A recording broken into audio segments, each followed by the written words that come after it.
Hello there, child. What are you up to? Just swimming around doing your thing? Hmm? Hello, y'all. My name is Blade. This right here is my son, Jimmy, doing his thing, being crazy guy, chasing my finger.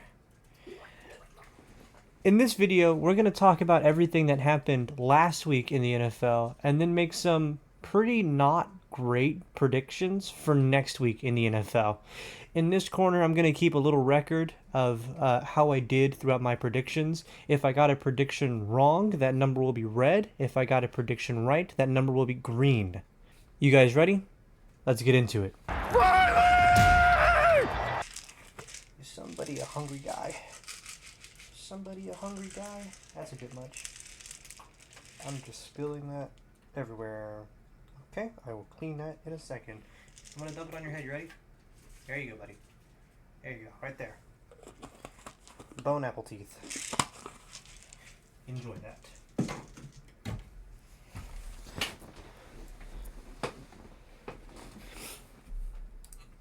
What were we talking about? Right. So on Thursday we had the Broncos and the Saints. Now I picked the Broncos here, and I thought for sure that this pick was going to haunt me. Thankfully, I was right.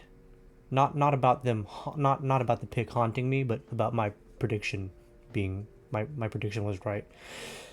The Broncos would open the scoring with the kick. They were able to extend that lead to 13-0 thanks to a field goal after a fumble recovery, then a touchdown in the second. Then, with 2 minutes left in the second, the Saints would finally get 3 on the board, only for the Broncos to reply back by extending their lead to 33. The last touchdown came in a really goofy way. This is weird. It's funny to watch. It was weird. That would do it for the Broncos. After this, the Saints would score one last touchdown to end the game 33-10. Broncos, something happened to the Broncos. Somebody made the Broncos mad, and they just took it all out on the Saints. That or the Saints are just not good. After that, we had the Jags and the Pats in London. Funny thing about this pick, I did pick the Jags first. Then we have the Patriots and the Jags. This is also a London game because the NFL wants the Jags to live there. I'm going to say the Jags again here. And then I sat on it for a bit and then re-recorded and picked the Pats because I thought it was weird how moments before I picked the Jags, I called them hopeless. Well, as luck would have it, the Jags won this game to make me look stupid. The Pats scored first with a touchdown on their opening drive, then extended that lead with a kick. Then, in the second, the Jags finally got a touchdown of their own to make it 10-7, then took the lead and extended it to 25-10. One of those touchdowns being a 96-yard punt return touchdown. Then, in the fourth, the Pats would score one more touchdown to make it 25-16, but that would be it from them. From here, the Jags would score one last tutty to make it 32-16. I don't like the Jags. I feel personally attacked now. I don't like the Jags. The Seahawks went to Atlanta. I had the Falcons winning this, but the Seahawks stomped them. The Hawks scored first with the kick, and then the Falcons' attempt to tie it was no good. Nope. In the second, the teams would trade touchdowns, the Seahawks extending their lead, the Falcons finally getting their first points, and then the Seahawks extending their lead again. Then, in the third, the Falcons would score a touchdown to cut down the Seahawks' lead to 17-14. Unfortunately for my prediction, this is where the Falcons stopped scoring. Also during this, DK Metcalf would hit the ground in an awkward way and was carted off the field with a knee injury. From here, the Seahawks, now without Metcalf, extended their lead to 34-14, thanks to 2 touchdowns, one of them being a fumble recovery. Then, after a Cousins interception, the Seahawks would score a field goal to bring us to our 34-14 final. The Titans went to Buffalo. I had the Bills winning this, and they dominated. The Titans did score first with 3, then scored a touchdown to make it 10-0. That was it for the Titans. 10 points. And that was with Mason Rudolph. I don't know what happened to Will Levis. Spider-Manning too hard, I guess, or something. I don't know. 10 points.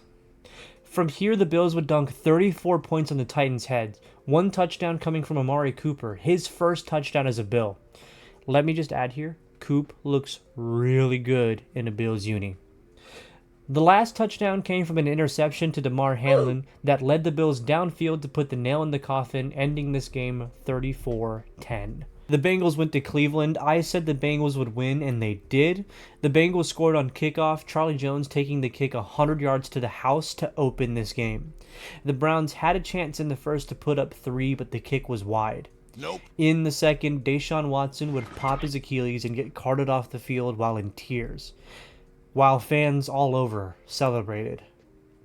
Man, it's unfortunate, but he deserves it. Yeah, he deserves it. Browns fans don't deserve it. He deserves it. The Browns would then put in Dorian Thompson-Robinson. That is a mouthful of a name, brother. I get why they call you DTR. And he would hand the ball to Chubb. He's back, by the way, for a touchdown. Unfortunately, the extra point was no good. Nope.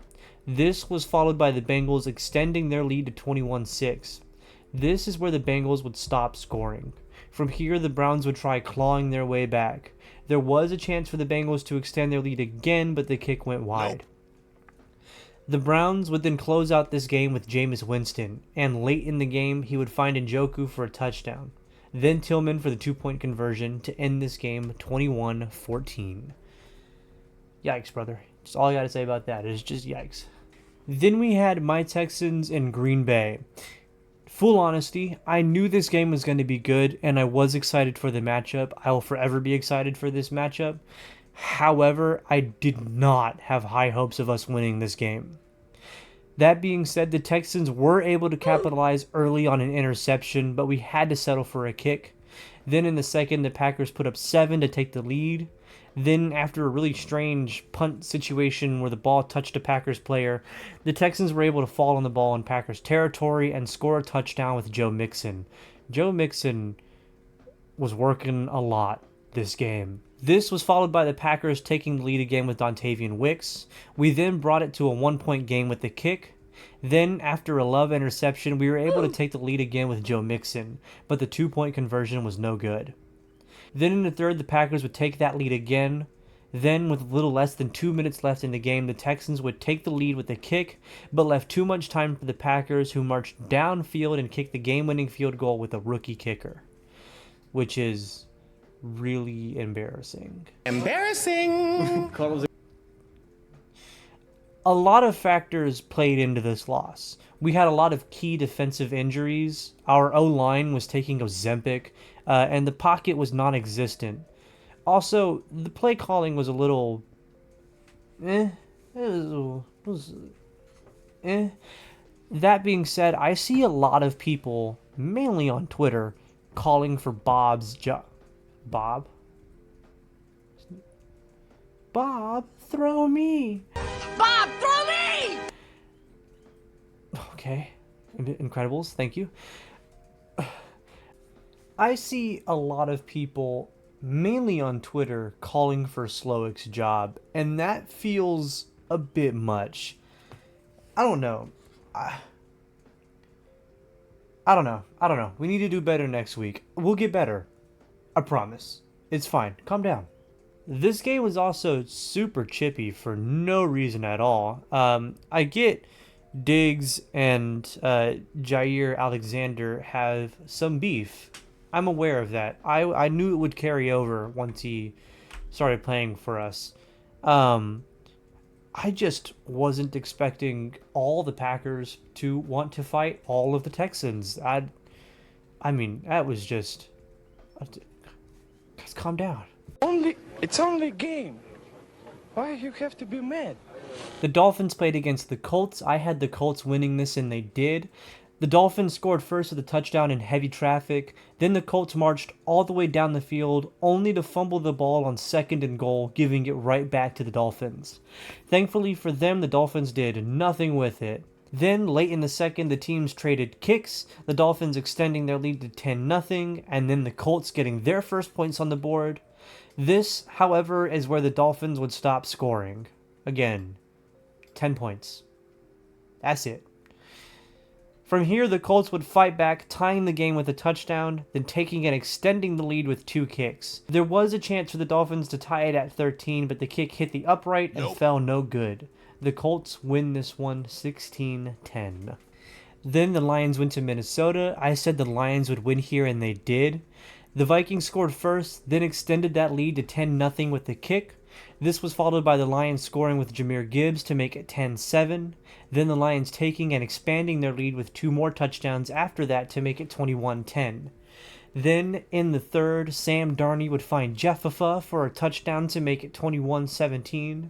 This was followed by the Lions pushing their lead further with a touchdown midway through the third. The fourth quarter would be mostly Vikings, scoring 2 field goals and a touchdown on a fumble recovery to take the lead, making it 28-29. Then Goff's Lions would walk downfield and kick the game-winning field goal, knocking the Vikings down to 5-1 and second place in the division. Then we got to see a good little revenge game, the Eagles versus the Giants and Saquon Barkley versus his old team. I said the Eagles would win this, and they did. The Eagles actually scored first with Saquon Barkley, then extended that lead with an A.J. Brown touchdown on a 4th down play. Then, to end the second, the Giants would put up 3 with a kick, and that would be it from them. 1 field goal.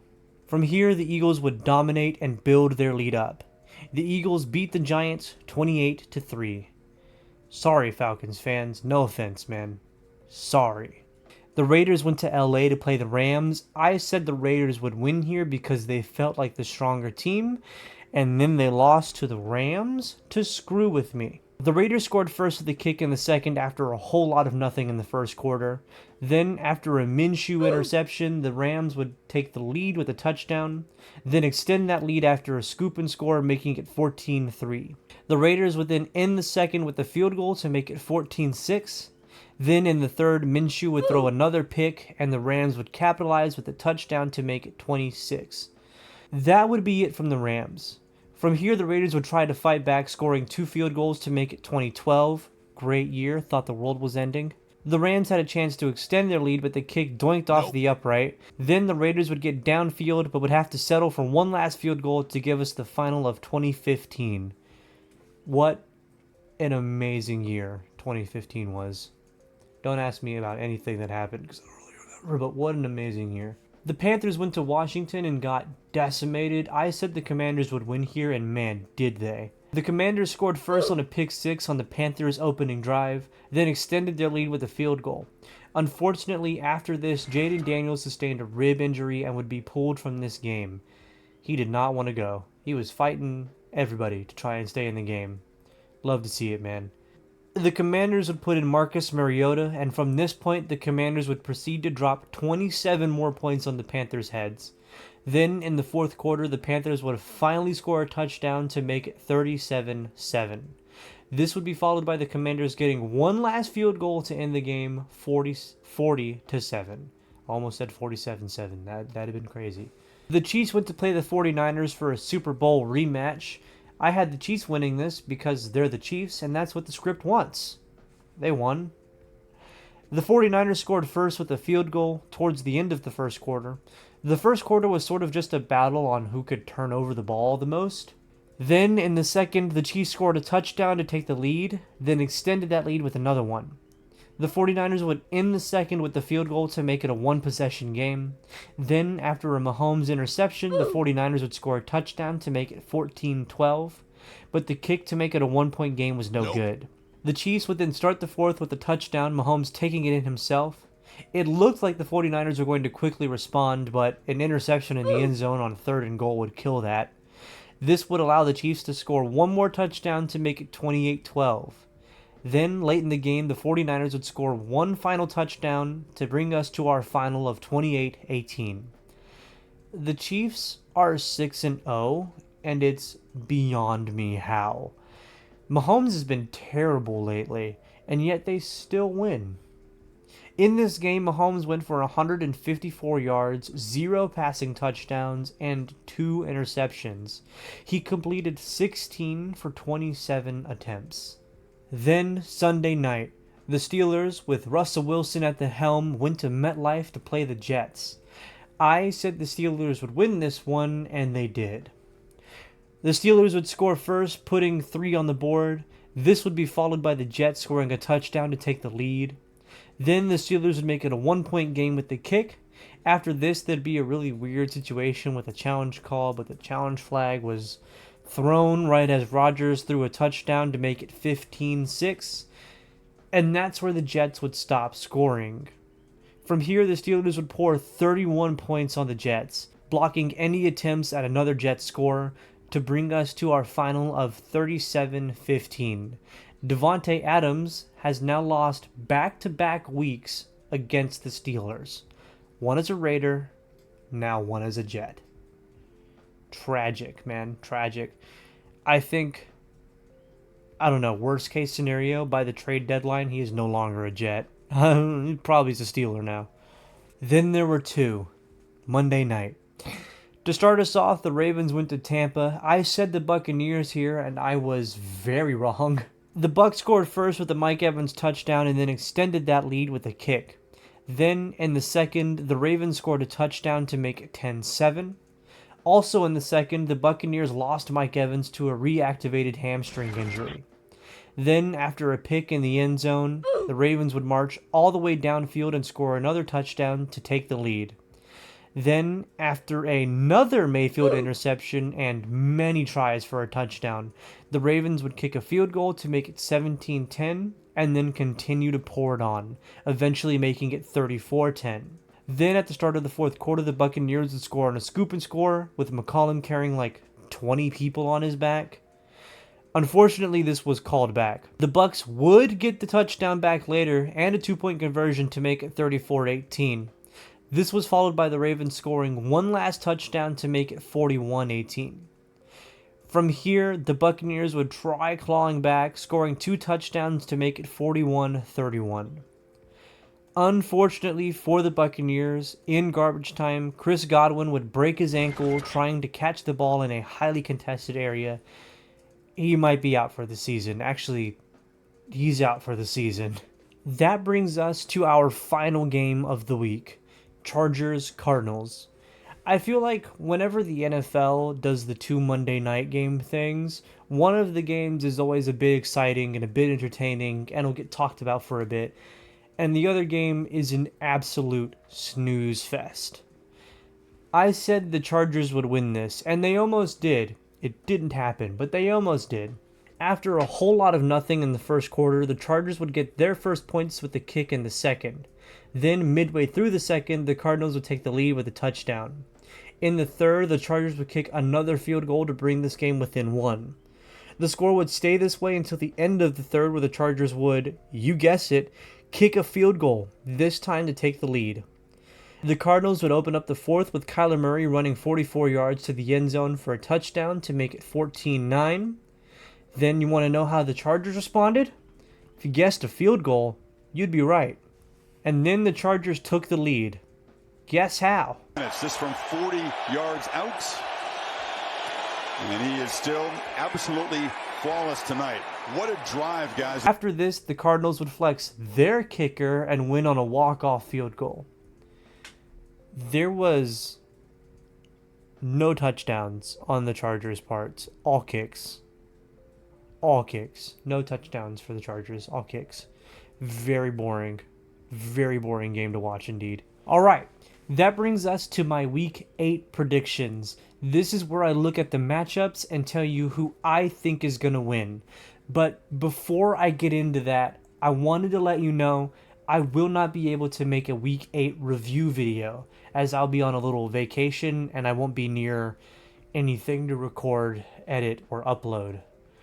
However, I will still post my predictions on Twitter, Threads, and the community notes here on YouTube. Okay? You ready? Let's get into it. Starting this off on Thursday, we have the Vikings and the Rams. I see the Vikings resetting with this game. Then to start off a very packed Sunday, we have the Ravens and the Browns. This is a Ravens dub. The Titans take on the Lions. This is a Lions win for sure. Then the Colts take on my Texans, a Week 1 rematch. The football gods humbled us last week, and I'm hoping they can bless us this week. The Packers take on the Jags. I see the Packers winning this, no doubt. Then the Cardinals take on the Dolphins. I think the Cardinals win this. They seem to be a bit stronger than the current state of the Dolphins at the moment. Then the Jets take on the Pats. I see the Jets winning this. Then we have the Ravens and the Buccaneers again, a Week 5 rematch. again, I have to go with the Falcons here. The Buccaneers now have some key injuries, and I think that'll play a massive part here. The Eagles are going to Cincinnati. This one is going to be good. I'm going to say the Eagles here, but I think the Bengals will make it a battle, and they'll keep it close for sure. Then the Saints play against the Chargers. This is a toss-up. I feel like the Chargers take this one, but the Saints will make it hard for them. After that, it's Bills, Seahawks. I'm going to say the Bills win this. Then the Bears take on the Commanders. I'm going to say the Commanders take this. I also really hope that Jaden Daniels can play this one. I want to see the rookies go at it. Then the Panthers play in Colorado. The Broncos take this one for sure. Then the Chiefs go 7-0 and we all wince in pain. Then the Cowboys take on the 49ers. I see the 49ers here.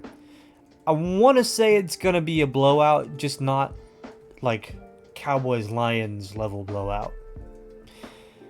That brings us to Monday. The Giants take on the Steelers, and the Steelers get an easy home dub. Thank you guys so much for watching. Be sure to subscribe here if you want to listen to me yap and make really bad predictions. Be sure to smash that like button or whatever the cool YouTubers say. Share with your friends. Leave a thought in the comments. Tell me what you guys think in the comments. Tell me your predictions. Tell me you think my predictions are bad. Tell me I'm goated. That'd be pretty cool, huh? Tell me you think my predictions are awesome and I'm the best. That'd be kind of sick. I mean, you don't have to, but I mean, like, that'd be pretty cool, huh? Huh? What do you think? No? Okay. I'll see you guys in a couple weeks. Peace.